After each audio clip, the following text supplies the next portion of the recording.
রাসূলুল্লাহ সাল্লাল্লাহু আলাইহি ওয়াসাল্লাম একদিন বললেন, প্রতিদিন সকালে মানুষের আত্মা আকাশে উঠে আর ফেরেশতারা বলে, হে মানুষের সন্তান, আমি আল্লাহ তোমাকে সৃষ্টি করেছি, তোমার জন্য পৃথিবী সাজিয়ে দিয়েছি, তোমাকে সুন্দর মুখ দিয়েছি, চোখ দিয়েছি, কানে শোনার শক্তি দিয়েছি, তোমার জন্য খাবার দিয়েছি, পানি দিয়েছি, নিরাপত্তা দিয়েছি, আর তুমি এখন কই?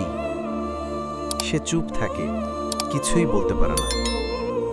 ফেরেশতা বলে, আজ তোর হিসাব নেওয়া হবে, জীবনে কি করেছিস। তারপর এক নরকে নিক্ষিপ্ত ব্যক্তির চিৎকার শোনানো হয়। সে চিৎকার করে বলবে, হায় আফসোস, আমি যদি দুনিয়াতে একটুখানি ভালো কাজ করতাম, নামাজ পড়তাম, গুনাহ থেকে বেঁচে থাকতাম, তাহলে আজ আমার এই করুণ পরিণতি হতো না।